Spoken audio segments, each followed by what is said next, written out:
गाजियाबाद में बीते दिनों ऑनलाइन गेम के जरिए धर्मांतरण के रैकेट का भांडाफोड़ हुआ था और पुलिस ने इस मामले में आरोपी मौलवी अब्दुल रहमान को गिरफ्तार भी किया था। इसके बाद अब दूसरे आरोपी और इस गुनाह का मास्टरमाइंड शाहनवाज उर्फ बद्दो को गिरफ्तार कर लिया गया। महाराष्ट्र के रायगढ़ जिले से शाहनवाज उर्फ बद्दो को गिरफ्तार किया गया है। बद्दो से पुलिस की पूछताछ जारी है। बद्दो से विदेशी फंडिंग और साथ ही धर्मांतरण पर सवाल जवाब भी होंगे, यानी कि बद्दो अब हर राज उगलेगा। बद्दो बताएगा कि उसका आका कौन है और वो किसके इशारे पर काम कर रहा है।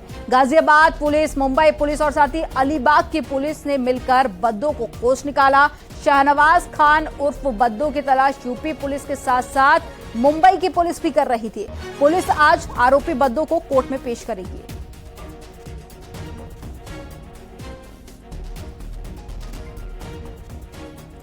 तो शाहनवाज उर्फ बद्दो जिसकी तलाश पुलिस को कई दिनों से थी। अब देखिए, ये मामला सामने आया था ऑनलाइन गेमिंग का, जिसमें नाबालिगों से धर्मांतरण को लेकर दबाव बनाया जा रहा था। कुछ बच्चों का धर्मांतरण भी कराया गया। अब गेम खिलाया जाता था और साथ ही उसमें बच्चे जब हारते तो उनको कुरान की आयतें पढ़ने को लेकर कहा जाता और जब वो आयतें पढ़ना शुरू करती तो ऐसे में जबरन बच्चों को गेम जिताया जाता और इसी तरह से बहला फुसला कर धर्मांतरण कराया जा रहा था।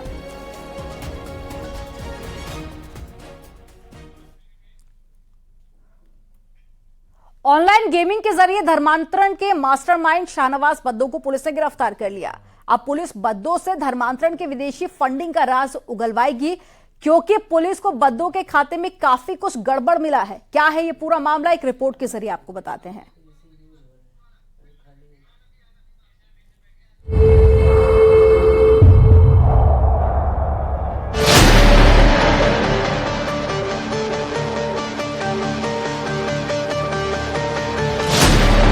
ऑनलाइन गेमिंग के जरिए नाबालिगों को धर्म परिवर्तन के लिए अपना निशाना बनाने वाले शाहनवाज उर्फ बद्दो के बारे में नया पर्दाफाश उसके बैंक खाते से हुआ है। वो बैंक खाता जिसे पुलिस ने पहली नजर में देखकर मान लिया था कि इसमें कुछ संदिग्ध नहीं है,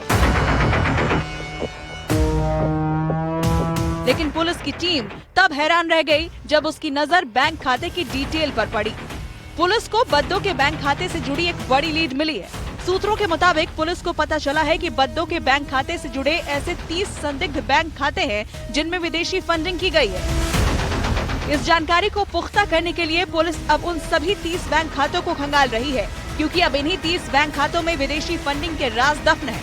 शुरुआती दौर में पुलिस को इन बैंक खातों में कुछ संदिग्ध नहीं लगा। खुद शाहनवाज उर्फ बद्दो के बैंक अकाउंट में महज 19,000 रुपए थे, लेकिन जब पुलिस ने बद्दो के बैंक खाते के लेन देन पर नजर डाली तो दिमाग चकरा गया। पुलिस को पता चला है कि बद्दो के खातों से छोटी छोटी रकमों के कई बार ट्रांजैक्शन हुए हैं। 30 बार ऐसे ट्रांजैक्शन हुए हैं जो कि बद्दो के रिश्तेदारों के साथ हुए हैं। पुलिस का कहना है कि बद्दो इसलिए ऐसा करता था ताकि उसके खाते पर ATS या NIA की नजर न लगे। आमतौर पर जब तक किसी बैंक खाते में बड़ी रकम का लेन देन न हो तब तक उस पर बैंक के अधिकारी भी गौर नहीं करते हैं, और यही बात बद्दो भी समझता था।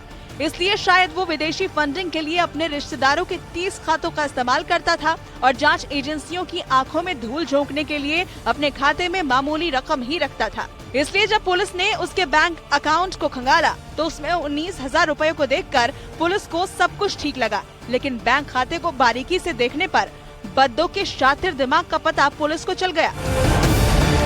अब पुलिस जांच करके अपना शक दूर करना चाहती है। बद्दो के बैंक खाते से हुए ट्रांजैक्शन ने शक पैदा किया है, इसलिए पुलिस ने उन सभी बैंक खातों पर शिकंजा कसना शुरू कर दिया है जिसमें बद्दो के खाते से लेन देन हुई है। पुलिस को इन खातों में मोटी फंडिंग होने का शक है, जो इतने टुकड़ों में की गई है कि सभी को जोड़ दिया जाए तो फंडिंग की रकम देखकर किसी का भी दिमाग चकरा जाएगा।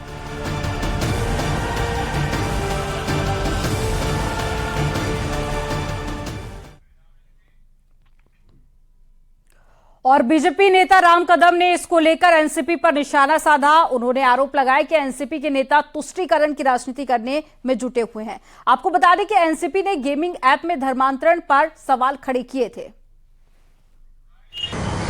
ओकली दलील देते हुए वे कह रहे हैं कि गेमिंग ऐप से कोई धर्मांतरण नहीं होता।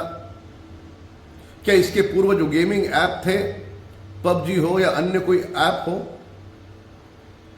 उस ऐप को लेकर के कई लोगों ने अपनी जान गंवाई, कई लोग अपने हाथ की गले की नसें काट देते थे। सारे देश ने यह देखा है।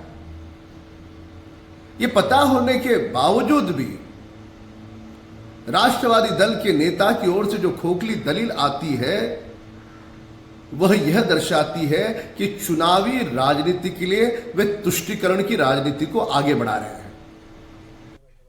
और ज्यादा जानकारी के साथ में अमित राणा जुड़ गए हैं। अमित, धर्मांतरण का मामला सामने आया, सबूत पूरे देश के सामने है, कई सारी चैटिंग भी सामने आई, आरोपियों को भी पुलिस गिरफ्तार कर चुकी है, लेकिन फिर भी इस पूरे मामले को लेकर राजनीति शुरू हो चुकी है।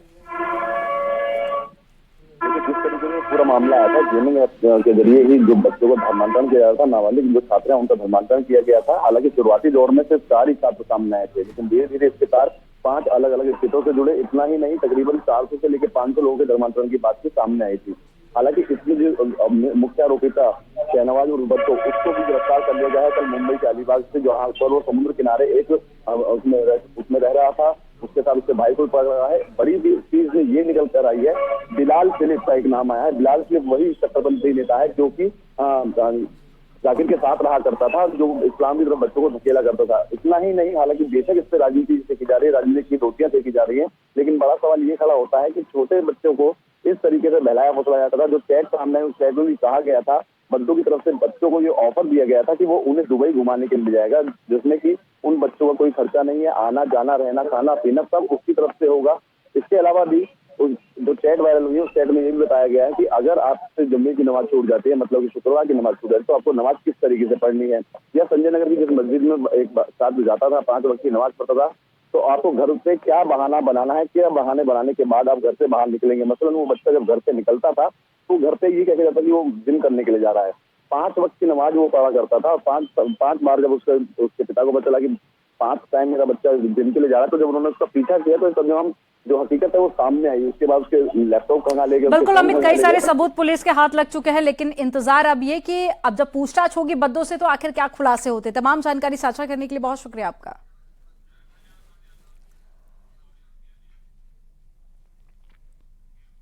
और बरेली के थाना मीरगंज क्षेत्र में लव जिहाद का मामला सामने आया, जहां अधेड़ उम्र के आरोपी शाह आलम ने नाबालिग को झांसे में फंसाकर जिले से बाहर उत्तराखंड के काशीपुर ले गया। अपहरण के बाद में कई दिनों तक नाबालिग से बलात्कार करता रहा और अपने 2 साथियों को बुलाकर भी रेप करवाया। वहीं पुलिस ने सर्विलांस के जरिए लड़की की लोकेशन ट्रेस की और घटनास्थल पर जा पहुंचे।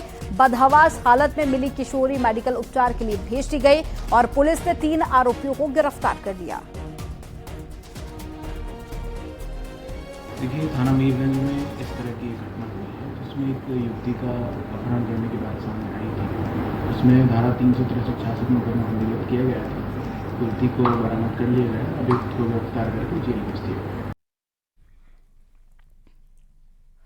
नोएडा कोतवाली सेक्टर 20 क्षेत्र में फिल्म सिटी में फैशन शो के दौरान में हादसा हो गया। लाइटिंग ट्रस यानी कि लोहे का जालनुमा खंभा गिरने से एक मॉडल की मौत हो गई है, तो वहीं एक युवक घायल हो गया। उसकी हालत गंभीर बताई जा रही है। निजी अस्पताल में उसका इलाज जारी है। रैंप वॉक के दौरान में यह हादसा हुआ था और पुलिस ने शव को कब्जे में लेकर पोस्टमार्टम के लिए भेजा। इस मामले में मृतक के परिवार वालों की तरफ से पुलिस में शिकायत भी दर्ज कराई गई। पुलिस ने धारा 304A के तहत केस दर्ज कर लिया है और मामले की जांच की जा रही है। पुलिस कार्यक्रम के आयोजक और साथ ही लाइटिंग ट्रस लगाने वाले व्यक्ति से पूछताछ करने में जुटी है। तो ये नोएडा फिल्म सिटी का मामला है, जहां पर एक फैशन शो चल रहा था। इसी दौरान एक खंभा गिरता है मॉडल के ऊपर और मॉडल की मौत हो जाती है। वहीं एक व्यक्ति के घायल होने की भी जानकारी है। तो वहीं मॉडल के परिजनों की तरफ से इस पूरे मामले को लेकर FIR दर्ज कराई गई। पुलिस ने मामला दर्ज किया और साथ ही अब जांच की जा रही है। और कार्यक्रम के आयोजकों की तरफ से भी अब कुछ बातें सामने आई हैं। ज्यादा जानकारी के साथ में हिमांशु शुक्ला फोन लाइन पर जुड़ गए हैं। हिमांशु, फिल्म सिटी से मामला सामने आया जहां एक मॉडल की मौत हो गई है। पुलिस जांच में अभी तक क्या कुछ खुलासे हुए हैं? बिल्कुल, देखिए आपको बता दें, एक फैशन शो का ऑर्गेनाइजर द्वारा ऑर्गेनाइज कराया गया था। उस दौरान कई शहरों से मॉडल वहां पहुंचे थे, मेल और फीमेल दोनों मॉडल से। इस दौरान जब फैशन शो का आयोजन किया जा रहा था, ये हादसा तभी हुआ जो लाइटिंग वाला स्टैंड होता है वो गिर गया और गिरने से मौके पर ही एक 24 वर्षीय वंशिका चोपड़ा की मौत हो गई, दर्दनाक मौत हो गई। हालांकि जब तक उसे अस्पताल ले जाते तब तक उसने दम तोड़ दिया था। वहीं एक युवक है जो आगरा का ही है, वो भी मेल मॉडल है, उसको भी चोट लगी थी, उसका इलाज निजी अस्पताल में चल रहा है। लेकिन अब जो ताजा अपडेट है इस मामले में वो ये है कि लड़की के भाई की तरफ से एक तहरीर दी गई है जिसमें पुलिस ने अज्ञात गैर इरादतन हत्या यानी धारा 304A के तहत मुकदमा दर्ज कर लिया है। पुलिस अब आगे जांच करेगी। और इसी दौरान जब यह हादसा हुआ था तो पुलिस ने ऑर्गेनाइजर और साथ ही साथ जो लाइटिंग की साथ सजावट का काम जिन्होंने किया था, जिन्होंने वो स्टैंड तैयार किया था, उनको भी हिरासत में लेकर पूछताछ की गई थी।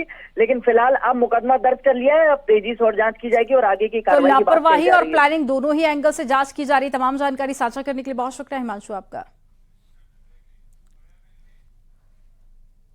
और चलिए यहां पर रुकेंगे एक छोटे से ब्रेक के लिए। आप देखते रहिए News 18।